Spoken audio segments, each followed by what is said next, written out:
Hi, and welcome to the National New Teacher Support Podcast, sponsored by New Teacher University. I'm your host, Dr. Terry Ross, and today I have a couple of young ladies with me from the League of Advocates, and I have with me Dr. Christine Pugh and Dr. Allison Oliver. And if you all can introduce yourselves and tell us about the League of Advocates, please. Hi, I am Dr. Allison Oliver, and I am, the co-founder of the League of Advocates, based in the Mid-South, which is North Mississippi, Memphis area, but we are on a national scale as well.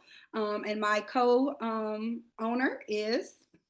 I'm Dr. Christine Lewis Pugh, and it's a pleasure to be here. Actually, a co-founder of the League of Advocates, which started out of two educators who came together and recognized that our disciplines kind of intertwined and overlapped. And as we began to present our package to the world, we noticed how much of a need there is for the cross collaboration between school counselors, special education, and just educators in general, and how we can support each other in the field of education. Absolutely. Tell us a little bit about what you all do with the League of Advocates, please. Honestly, Dr. Ross, we do a little bit of everything. It started out going to conferences, educational-based conferences, and just presenting to our peers about what's going on, what worked, what we have tried and true against the research, and what we have developed and will one day be added to the body of research. Currently, what we do, we serve the community. We serve whoever needs us. Those are school institutions, we've serviced community organizations, and we do take families. We serve who needs us, and we try to meet the needs of anyone and what that need is. Well, thank you so much. Did you have something to add, Dr. Pugh? No, I was saying that's totally correct. That's exactly what we do. Well, thank you so much. And we thank you on behalf of the communities and the children that you serve. And we're so happy to have you here on the National New Teacher Support Podcast, because you all are joining us today because we're advocating for new teachers. We know we're all educators. We've been there for the first year, and we know that it can be scary, but it's also exciting, and it's a time of change. And today we're going to talk about classroom culture and climate. And we've all been there. We know that it is the backbone of our instruction. It's the backbone of the community in the classrooms. And we really want to drill down to how does classroom culture and climate impact community and help us build community. So to get started with our new teachers tonight, we want to talk about what is classroom culture and climate. And we'll start with you, Dr. Oliver. Okay, I'm going to speak on classroom culture, and I'm going to let Dr. Pugh do the climate because that's more of her social emotional background. Thank you. I come from a background of being in public school sector, pre-K all the way up to 12th grade, and working with all kind of disciplines. And research says, in my personal educated opinions, I like to say, the culture of a school is based on the environment as a whole. It's how the school operates, the procedures, it's the behaviors within the four walls of the building, and what is perceived in that building, and what policies and procedures are put in place. It's just the dynamics on which the school runs. Mm-hmm. Thank you. And how do we drill that down into a classroom for a teacher? What does that culture look like for a teacher when you take it from the umbrella of the entire school and then drill it down into the classroom? Well, my personal opinion, most effective teachers, and you don't have to, I want to make it known because this is New Teacher University. I don't want it to be, when you're a new teacher, and I say new teachers, the first 5 years of your career. Yes. When you're in that, it's very, intimidating to be in the classroom culture, classroom management field, and you try to measure yourself up to seasoned teachers. And from my experience, how you hone that into your classroom, you take the district's policies or your school's policies, because it's a domino effect, and then you have a shared belief system within your classroom to create a culture based on those. That means if there are policies that do not employ restorative practices, that do not employ all students having a voice, then you mitigate some of those policies and heighten things that have a shared experience for the students. So you take those district level discipline policies, those district level and school level infractions and things that are put in place, and you put it in layman's terms for the students. A lot of times students don't even know that high level jargon, and they don't buy into it because it's never been really taught to them, kind of teaching them what culture is. And honestly, the biggest thing I say, modeling. A lot of times we do a lot of talking, walking the walk and being what you say you believe and what you are. Absolutely. Thank you for that. And I like that you said modeling. And we're going to come back later. I love that you said a shared experience. So we're going to unpack that a bit more. So, Dr. Pugh, talk to us about climate. So when we think about the climate of the classroom, I always go to the feel. And you want to make sure that it's welcoming. And how do we do that?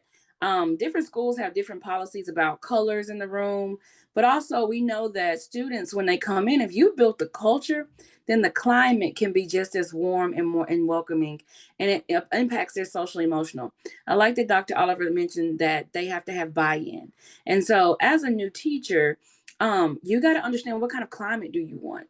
What does warm mean for you? Addressing that and kind of seeing what does it mean for a classroom to feel cold, but also imploring that climate. You have to solicit the information from your students. What makes a classroom feel comfortable to work in? What makes a classroom feel productive for them? And so when you work with you working with them and employing that culture there, and if it's instilled, then the climate of the classroom will flow just as easy as you employing that culture, because climate is just as important. It makes the student feel what's welcoming to that student. So it impacts their social and their emotional needs of your classroom just by having certain standards in place or certain procedures and protocols. And how do we collaborate when someone is outside of a procedure or outside of a protocol? How do we react and how do we respond? Charles Swindoll always said life is only about is 90% of what happens to you, and 10% is the other 10% is how do you react to it. Mm-hmm. You want on how you're reacting to the things in the classroom that build the climate of that classroom, because if you're instantly reacting, that could make that classroom be hostile. It could be a hostile place for students in particular, or you can make it where you are restorative and you're able to have those discussion and collaborative communities and have your students have input in what has just taken place, even if it's a student that can't control their social and emotional, they can't self-regulate. And so when they can't self-regulate, it's very important that your class has that procedure of the climate and you can assess that climate or assess it before the student gets to the point of a trigger. Thank you so much. And thank you for sharing restorative. And I had a guest on another podcast with me, and she talked about faith and hope being fraternal twins. Mm-hmm. And it sounds as if culture and climate, with what you all just said, you can't have one without the other.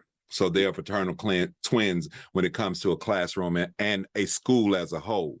Mm-hmm. So now we've talked about all of the language around it. We've mentioned policy and things like that. Let's give the new teachers something that they can use. So what are some strategies, Dr. Oliver, that you would use to begin to establish culture in your school? And I know that we're into the school year now, so you can share some strategies from there, or you can share a strategy from how do we re-enter after fall break, or how do we reestablish or reset our culture around midterms?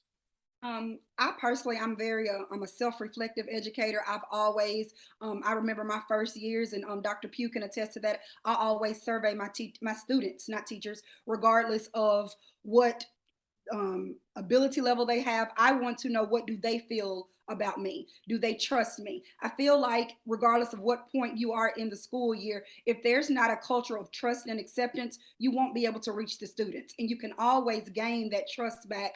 And I think the most important piece of information we can give new teachers is assess themselves. Are they promoting consistent culture in the classroom? Are they trustworthy? Do they trust the culture that they're in themselves?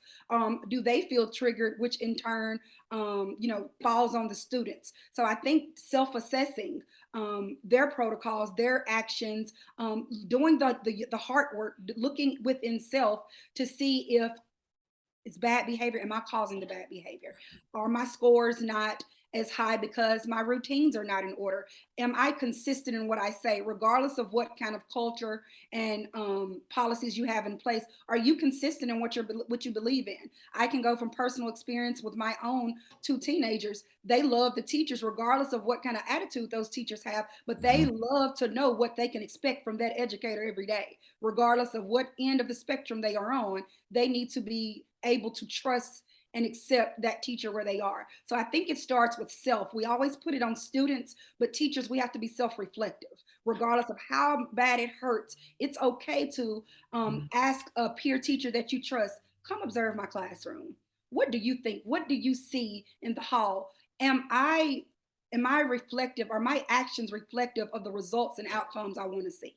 Yes. So you mentioned trust, and then you mentioned consistent. What's a routine that teachers can put in place that would help build trust that students can say every day? Because teachers have to understand that when you have something in place that students know is going to be there, that's one way to build trust. So what's one routine that teachers can do that will help students say, hey, I can trust them? Ask me how I'm doing. You know, we always go straight into the academics. Speak to me, see me. A lot of Mm. students sit in that classroom, and especially the ones that fall under the radar that you don't have behavior problems, they may be borderline failures, they kind of fall in the cracks. See me, see each student. I've seen it done where they have special handshakes. I know that's not indicative of every educator's personality, but something that I would do that was easy, just like what you guys do this weekend, or have anybody seen this? Have y'all, just simple things, listening to them when you're taking roll, listen to the conversations and piggyback off of them. Have you guys seen that new Maserati? I like it. What do y'all want to drive when you grow up? Simple things to get them to buy in. You have to reach them before you can teach them. So, starting with asking, how do you feel? What's going on in your life right now? It doesn't always have to start with work, because sometimes academic task breeds anxiety for all students, even some of your higher performing students. I think having a connection is a consistent practice that educators need to focus on, and not so much all the time the textbook, coming right into the classroom. Let's get to it. It takes 2 minutes to ask someone how they're doing. Mm. Thank you so much for that, and the connection and the reach and teach, because that's what it is. Children have to know that you're there for them, and they can pick up on it easily if you're just there to do the job and leave. And it takes about 2 minutes. And I know we're pressured with so many tests and things coming our way, assessments and district mandates, but it is important that teachers take a moment to stop and get to know your students just briefly, and that'll go a long way. So it's going slow to go fast. Exactly. So Dr. Pugh, talk to us about some strategies that teachers can use to help set climate in the classroom, because we know culture is our routines and procedures and how we do things, but climate is how we feel. And we know that most of our children, and especially children that are coming from homes that may not be affluent, we focus a lot on feelings, because oftentimes those are the pieces that you have, the emotional piece. So what are some things that teachers can do to set the climate in their classroom? So to me, it's more routine. And teachers always say, well, send them to the council where they can't self-regulate. They're learning to regulate, and we have to have expectations that aren't so high, and recognize that students are at different levels of self-regulation. And so one strategy that you can use is called fishbowl. And so fishbowl, you may start your week off, and you have every student for that week enter in how they are checking in for that week. What are their expectations to happen in that classroom for that week? And you put it in a fishbowl. And a lot of times what happens in the climate, because it's on field, we mess up in our younger ages by choosing students, because one student may often feel overlooked because they're too embarrassed to hold their hand higher. But if you use the fishbowl technique, it's chance. So you may pull 3 per day, and that you have no idea whose name is being pulled, but you get to pull and discuss, that student gets to discuss their feelings for that day. But if you do it in a round robin type of way, by the end of the week, every student has been able to assess and discuss. But what you do with fishbowl, the difference is that, say for instance, it's Tuesday, but I didn't go on Monday, and my plans have changed. This is where the grace piece comes in. They are allowed to add to the fishbowl. Mm-hmm. They are allowed to add to it daily, because what we feel Monday, we may not feel Friday. Mm-hmm. And so if they need to change their fishbowl content, they can change that fishbowl content. And so before class starts, and as you start and you pull those feelings, and then the class can have a discussion. Because one thing we don't do is we don't make it acceptable to have feelings. The Yes. assumption is that Yes. you come to school, you are happy, you are ready, and you're about to work. The idea is that some days all we can do is be present. Yes, we're doing the best we can to be there. Now, what do they put on this paper? You said they put feelings. So give me some examples of. Put their feelings. So sometimes, like I told my students it's called grace. I use a different terminology, but that's a different discussion. But and students can basically, when they're checking in, they are saying this week, my weekend was wonderful, and I am starting this week off feeling great. I am feeling awesome. I am feeling ready. But some students may come in, this weekend has taken me down, and today is just not a good day. Whatever it is in their words, what you're going to do with this is you're going to expand their vocabulary, because what I always say as a counselor, I'm sick of mad, happy, sad, glad. So what you do is when you see this, you're also working on those vocabulary expansions of what other word can you use? Because sometimes students feel indifferent. Sometimes they're feeling confused. And so you can pause your lessons if you choose to and utilize fishbowl in the middle. What are you feeling about what I'm teaching? What do you feel about the classroom culture? What are you feeling about the classroom climate? And you can target your fishbowl toward things in your class for you to get better. Because as Dr. Oliver talked about, the thing that teachers sometimes lack and fail in is assessing themselves. If a student says, I don't like your class, they're offended. This is not a time to take offense. This is time to say, what is it that I can do for students who are like you in the future? Because I may not be able to service you, but I'll have another student who finds themselves bored. I'll have another student who finds themselves not challenged. Whereas other students are enjoying the class, but you got to figure out the reasons why, so you can continue to improve the climate. We don't improve year to year. We keep doing the same thing and hope it gets by and hope it does better. The worst thing you can do is get an assessment from a student and say, well, that's not true. I don't do that. Well, you're not the person assessing. So Dr. Oliver letting her students assess her, that built a climate as well as a culture in that classroom where they had a feeling of safety. They had a feeling of trust. They could come and report to her. They could say things that they wouldn't say to anybody else. So between fishbowl, and I also say don't have virgin ears. Whatever they bring to you, because kids will test you. Whatever they bring to you, don't have the shock factor.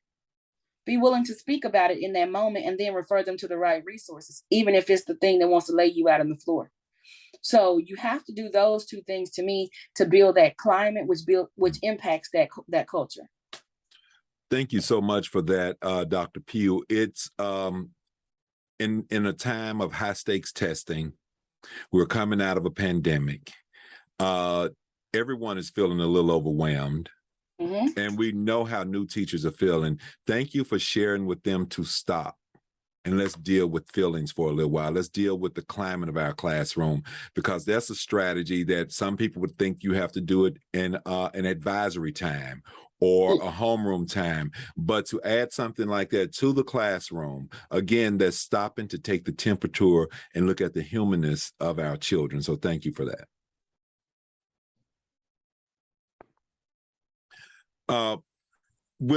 In terms of doing the fishbowl is one, but what is another thing that they can do with climate? Just a whole group, something that they can just say with that. Those are individual things. Dr. P, what is something that they can do just whole group with their students that would help with the climate, that doesn't take them having to stop and deal with the individual students? Well, for the whole group is to establish what the climate should be and be willing to change it. And so you go into contract with your students on your climate. What kind of classroom is conducive for you? What kind of classroom makes you productive to work? What kind of classroom makes you inspired? And explaining to them that. And when you come up with that thing, you may post it and say climate. And then you may say, and let students know that at any point in time you feel like these need to be revised, let's bring a justification. Because what we always do is that the law of the land is the bond for 180 days. But what we do know, culture changes, climate changes, new students come in. Maybe the climate is not fitting what we need, and we need input from this new students so that they can understand our climate. And so as a whole group, having a discussion about what feelings look like. How should one express their feelings? And if one is feeling angry, what is one way that everybody in the classroom can recognize that? You have students who already know they suffer with anger issues and they're triggered easily. Figuring out those triggers early and having students open up and talk about what are my triggers in the classroom. I hate when someone taps my desk, or I hate when such and such is tapping pencils. They don't have to understand the disability, I always say, but they have to understand that something is there. Yes. Because when a teacher ignores that it happens because someone has an IEP, it tells the student, I don't care about your feelings, even though it's annoying for them. We know it's a fidget. We know they can have these things, but other students don't recognize that these things are procedure and protocol for this student. So how do we impact that climate from someone who doesn't have this, is annoyed by it? What can we do to help them understand without basically telling this other student's business? And that's more so bringing your students in to, like I say, open up and have that conversation. We start school off with procedures, protocol, rules, open your books, here's bell work, here's your first lesson, here's your homework. We have not assessed how they even feel about being here. Because I always say students are mandated to school.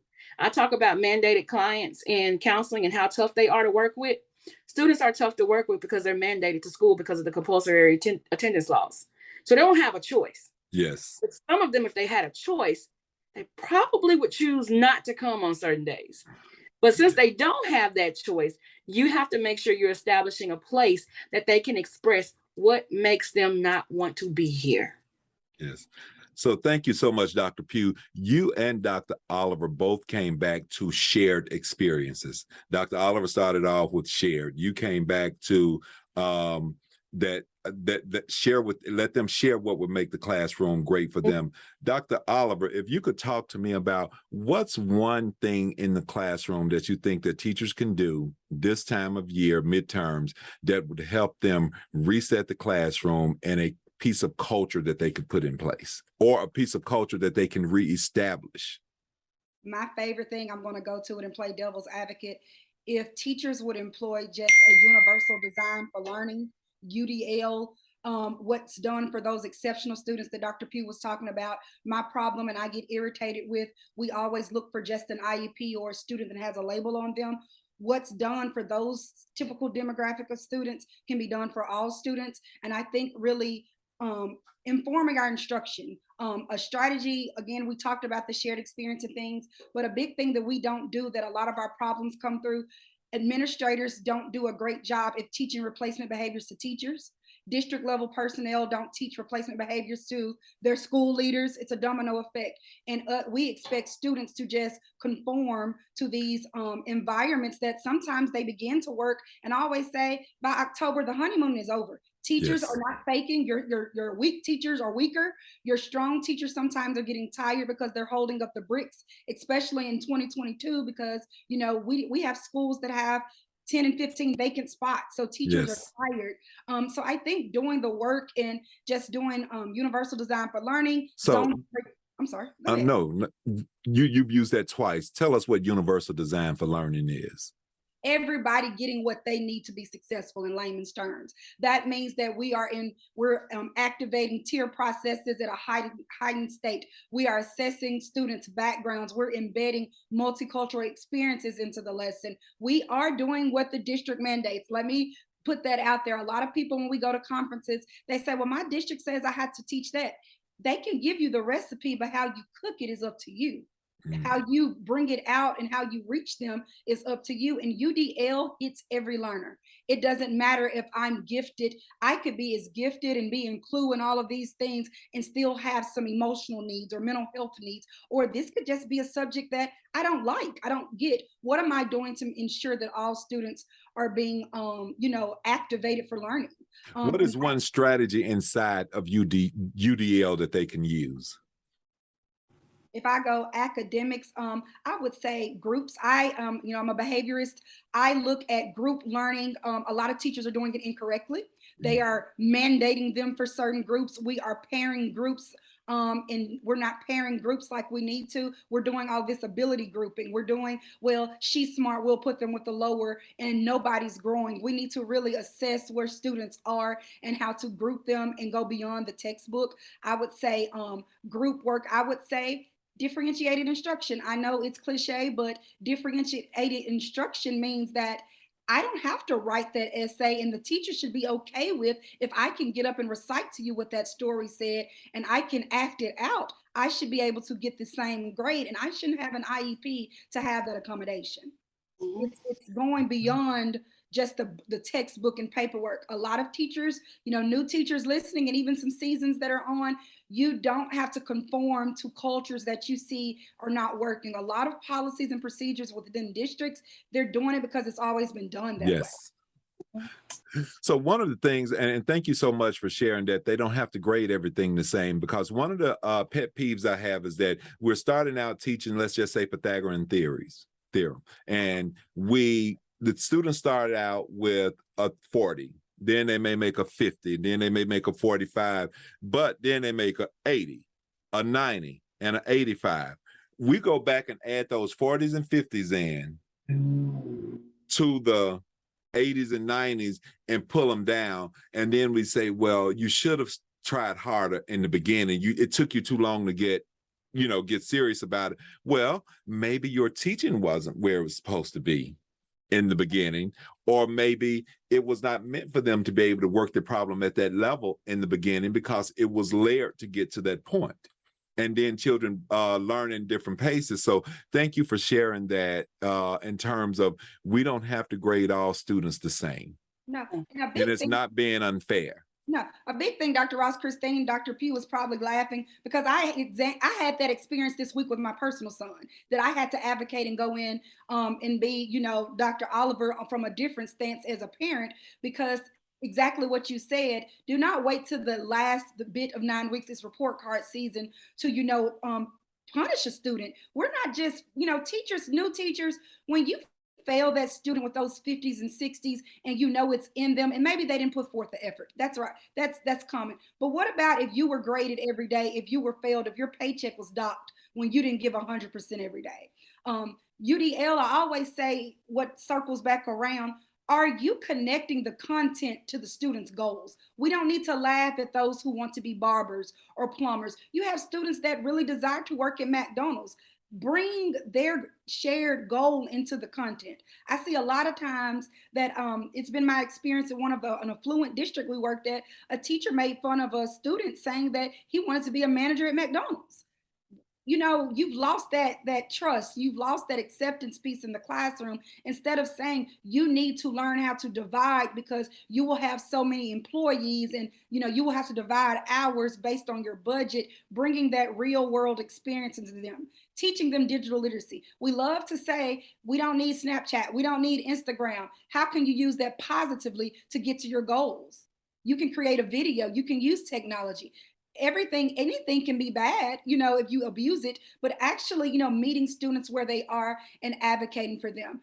Do you think a student is going to put forth any effort if they know in the 9 weeks term that their average is a 40 and they can't recover from that, and you still have 3 more 9 weeks with that student? Yes. I would give up too. Yes.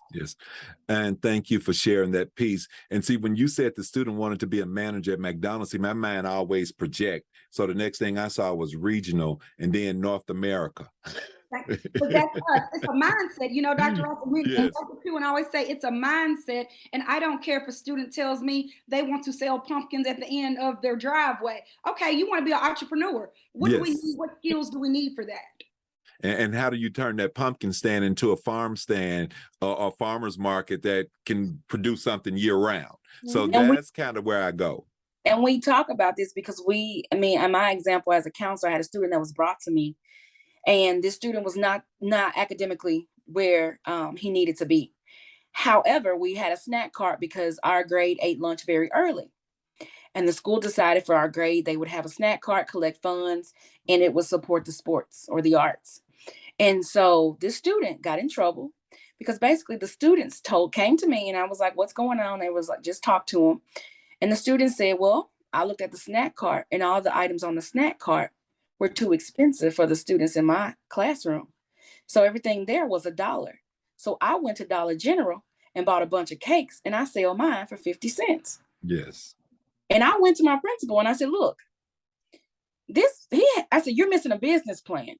speaking with that student on this level, instead of getting the insubordination because he's not supposed to solicit or sell things on school campus, this young man looked at an issue that students weren't able to buy snacks from the cart that they could afford, took it upon himself to take his allowance and went and bought his merchandise, divided it up and sold things half price, and students started buying from him. And the only reason it became a problem was because he didn't have enough for supply and demand, and then the snack cart started to lack. I didn't see it as an issue, Dr. Ross. I thought it was brilliant because he was thinking outside of the box of what we knew he would survive in life. Dr. Oliver and I, we said he has a plan. He just got to put it all together. But when we kill them at that level and we become punitive, that now he's in a 3-day suspension for doing this, and when they should have put him as a business partner with the store. Exactly. Yeah.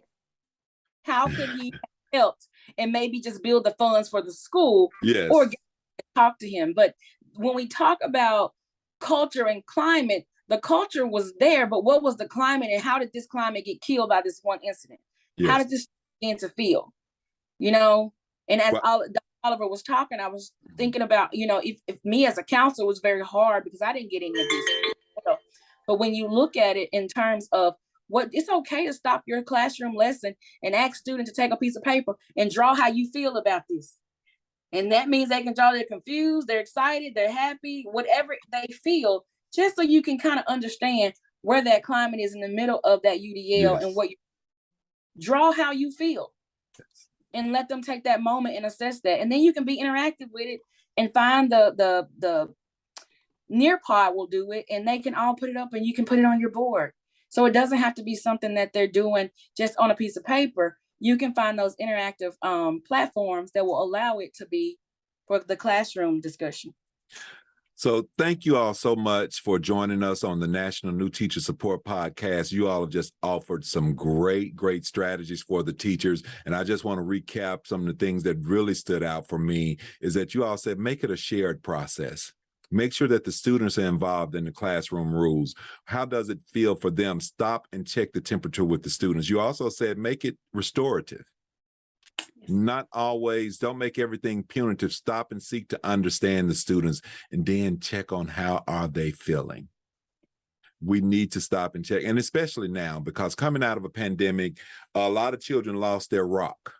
They lost that person in their life that made things stable for them. So it's different and it's confusing for them. So thank you all so much for joining us here at New Teacher University on the National New Teacher Support Podcast. Dr. Allison Oliver and Dr. Christine Pugh. We're going to have you all back because I want to talk with you all about unpacking restorative. That's an entire podcast by itself.